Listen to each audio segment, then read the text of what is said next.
dernier quart d'heure de Smart Bourse reste le quart d'heure thématique avec un thème ce soir qui nous amène à évoquer les actions américaines. Thierry Gill est avec nous en plateau, le président de Raymond James Euro-Equities. Bonsoir Thierry.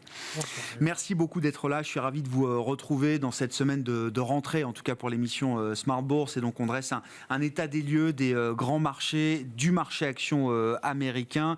La question, c'est d'ailleurs le titre de notre entretien, de notre discussion, Thierry. J'ai mis Wall Street, un été pour rien, point d'interrogation. J'ai regardé le niveau du S&P, on est peu ou prou sur les niveaux qu'on connaissait à la fin du mois de juin. Oui, c'est à peu près ça, avec des disparités quand même, dans le sens où la bourse américaine, si on prend comme référence, c'est pas l'été, mais à partir de Memorial Day, donc à partir du mois de mai jusqu'à peu près aujourd'hui, a plutôt bien tiré son épingle du jeu à la montée d'à peu près presque 5%. Là où les marchés européens ont été quand même beaucoup plus faibles.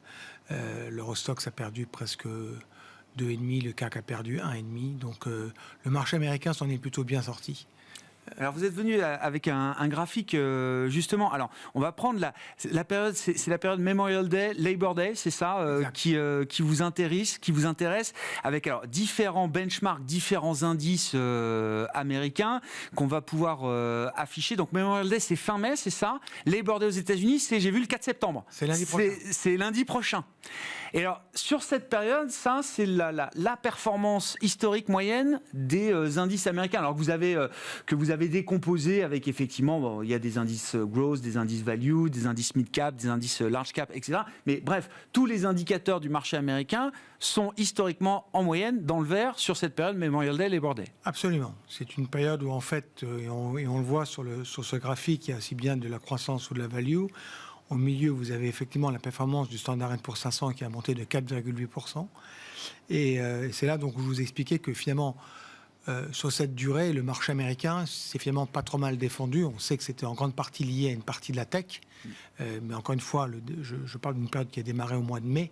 Les performances des grosses valeurs de tech cet été ont été un petit peu plus étale en quelque sorte. Hormis deux noms, Nvidia et Tesla, les autres valeurs qui avaient déjà bien payé sur la première partie de l'année 2023 ont plutôt marqué le pas. Et c'est intéressant parce que, moi j'ai toujours le sell in May and go away, mais en fait, en tout cas, il faut peut-être vendre d'autres marchés, mais il faut surtout pas vendre le marché américain au mois de mai. Sell in May and go away, c'est une expression que je fréquente depuis de nombreuses années, qui sonne bien à l'oreille, mais qui n'est pas jamais prouvé sa véracité. Très sincèrement, les marchés américains sont généralement plutôt porteurs sur les fins d'année. On sait que la période août, septembre, octobre, on est en plein dedans, est une période plutôt molle pour les marchés, ce qui est le cas. Le mois d'août le confirme. Ouais. Juillet avait été assez solide. Voilà. Octobre est un mois qui est tristement célèbre, mais qui correspond souvent au point bas des marchés. Donc voilà, mais les années ne se ressemblent jamais totalement. Bon, si on essaie d'anticiper au-delà de Labor Day, effectivement, donc au-delà du 4 septembre, c'est la nouvelle période qui va commencer. Memorial Day, Labor Day, c'est positif. Qu'est-ce qui peut se passer ensuite ? Quel état des lieux vous dressez du marché américain, de ses forces, ses faiblesses ? C'est vrai que dans les phénomènes marquants de l'été, il y a eu la saison de publication des résultats du deuxième trimestre, qui est d'ailleurs encore en cours. Best Buy publiait aujourd'hui, par exemple. Nvidia la semaine dernière. Salesforce demain. Donc il y a quand même encore des poids lourds, et en tout cas des entreprises emblématiques du marché américain qui publient. Qu'est-ce qu'on peut retenir de cette séquence de publication tirée ? Est-ce que le T2 américain aura été le point bas des bénéfices des entreprises américaines ? On n'est pas loin de le penser. C'est-à-dire que sur le Q1 avait déjà vu aux États-Unis des résultats qui étaient en fait meilleurs qu'attendus. Et on a vu un point d'inflexion vraiment à l'issue de ce trimestre. On s'interrogeait, il y avait un effet surprise sur le Q1. Au Q2, on s'attendait peut-être moins à un effet surprise, et pourtant, on l'a malgré tout eu. Ce sont globalement des bons résultats. Quand on regarde en fait ce qui a payé en fait depuis sur la période que j'évoquais avec vous, on se rend compte que finalement, ce sont les valeurs cycliques qui ont tiré leur épingle du jeu sur le marché américain. C'est-à-dire les industriels, c'est-à-dire l'énergie, c'est-à-dire les valeurs financières, ce qui est assez logique, ce qui correspond un peu au scénario qui aujourd'hui fait relativement consensus sur le marché, c'est-à-dire en fait le fameux scénario du soft landing. Voilà. Rappelez-vous, il y a fin d'année dernière, beaucoup de gens pensaient que les 6 premiers mois de l'année, les marchés allaient s'effondrer, qu'on allait avoir une récession, que les taux allaient baisser. Il s'est passé exactement l'inverse. Donc il faut être très prudent sur les anticipations. La difficulté maintenant, c'est d'essayer d'anticiper comme toujours cette fin d'année, ces 4 derniers mois. Mais donc les valeurs cycliques ont vraiment tiré plutôt leur épingle du jeu. Les valeurs défensives, par contre, ont marqué le pas. Je pense à la santé, je pense à une partie de l'immobilier, pas tout, mais une bonne partie de l'immobilier. Voilà. Donc la vraie question aujourd'hui, elle repose un petit peu sur la lecture à la fois de l'inflation et de la macro. C'est vraiment la clé.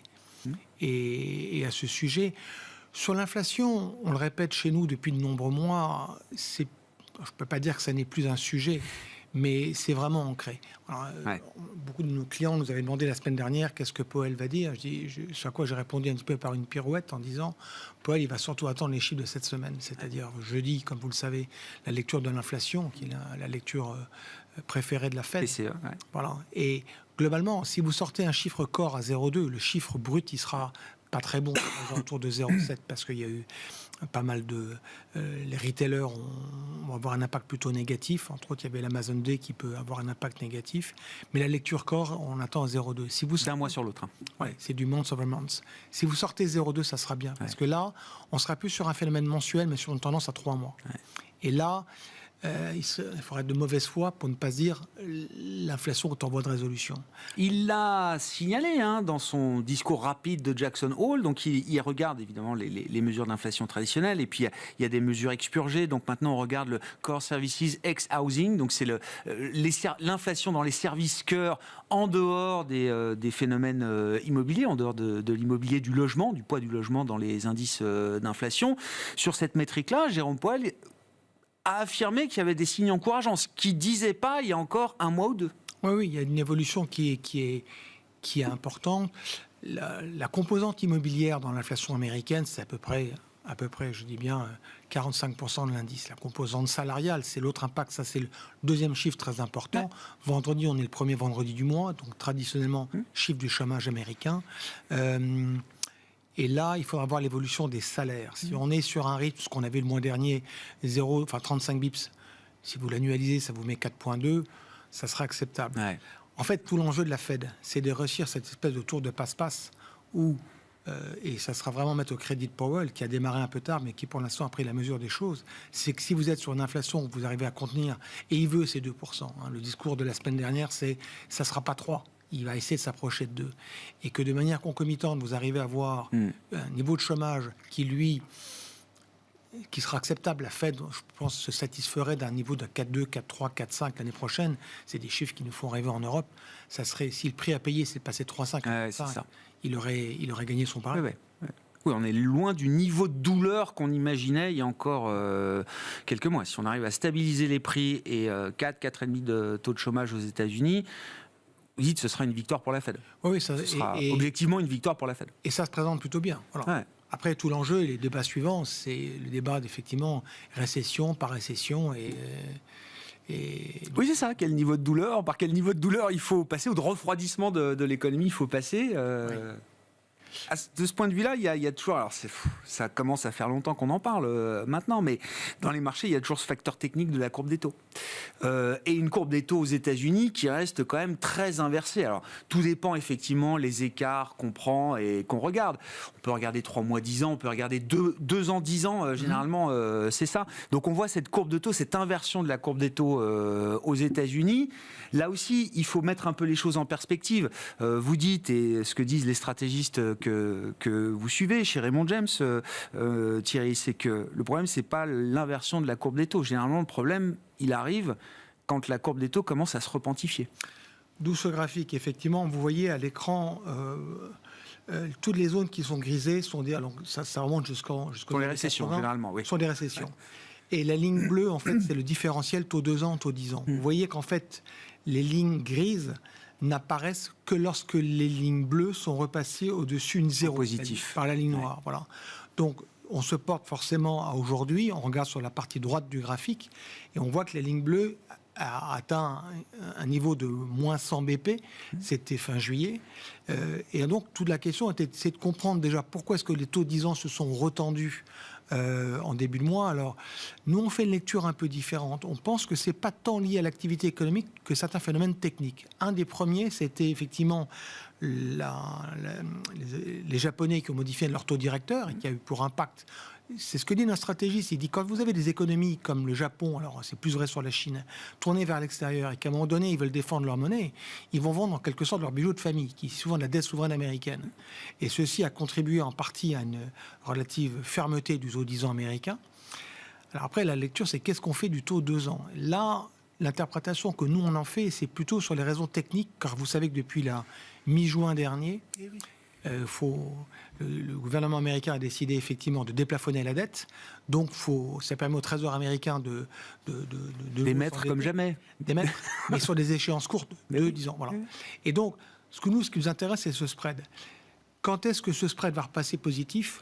C'est pas dans 2 ans, mais c'est pas dans les 3 mois. Donc, il va se passer un certain nombre de temps. Et c'est pour ça que nous, on est dans une optique de penser qu'on pourrait avoir, si récession il y a, et on fait partie de ceux qui pensons qu'on aura une décélération assez sensible, on n'est pas forcément dans le camp du soft landing, et ça sera probablement dans le courant de 2024, voire plutôt dans le deuxième semestre. Donc il y a du temps. Et donc toute la question, c'est qu'est-ce qu'on fait ensuite ? Et voilà, j'allais dire, est-ce qu'il est déjà temps d'organiser les portefeuilles dans la perspective probable ou possible d'une récession, d'une décélération plus marquée qui enfoncerait un peu l'idée du soft landing, ou est-ce que pour l'instant, il faut rester dans le schéma soft landing tel qu'on le constate, on verra ce que donne l'emploi américain ce vendredi, mais est-ce qu'il faut rester avec des stratégies d'investissement qui restent dans ce monde-là du soft landing ?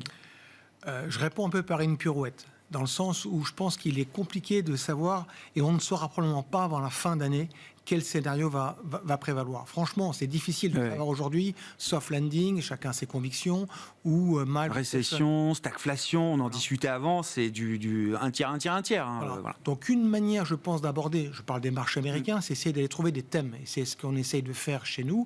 Donc pour répondre à votre question, je pense que c'est bien évidemment prématuré d'anticiper une récession, et on verra en novembre, décembre, ce qu'on aura eu à se mettre sous la dent avec les chiffres sur l'inflation. Et donc je préfère me focuser en fait sur des thèmes, et il y en a 3 qu'on regarde en ce qui nous concerne. Il y a le thème de la cybersécurité encore et toujours, et les résultats de Palo Alto publiés il y a une dizaine de jours vont dans ce sens. C'est un thème qui reste très porteur. Le deuxième, c'est l'intelligence artificielle. Vous l'avez évoqué dans l'entretien avant avec Nvidia. Nous, on reste toujours acheteurs, même dans les cours actuels. C'est vrai que ça a monté de 220% ou un peu plus depuis le début d'année, mais on pense qu'il y a encore de la place. Et le troisième sujet, c'est tout ce qui est le reshoring. En fait, c'est la politique de Biden. Voilà, c'est à peu près les 3 thèmes, avec des idées à l'intérieur de chacun de cela. Et puis, on verra à un moment donné si, en directionnel, il faut faire des choix sur la fin d'année. Merci beaucoup Thierry. Merci pour votre éclairage de rentrée sur la situation des marchés américains et les stratégies, la stratégie ou les thématiques qui vous semblent intéressantes aujourd'hui à jouer sur ces marchés d'actions américaines. Thierry Gill, président de Raymond James Euro Equities, qui était avec nous, l'invité de ce dernier quart d'heure de Smart Bourse ce soir. Très bonne soirée. Smart Bourse revient évidemment demain, à retrouver en replay sur bismart.fr et en podcast sur l'ensemble de vos plateformes.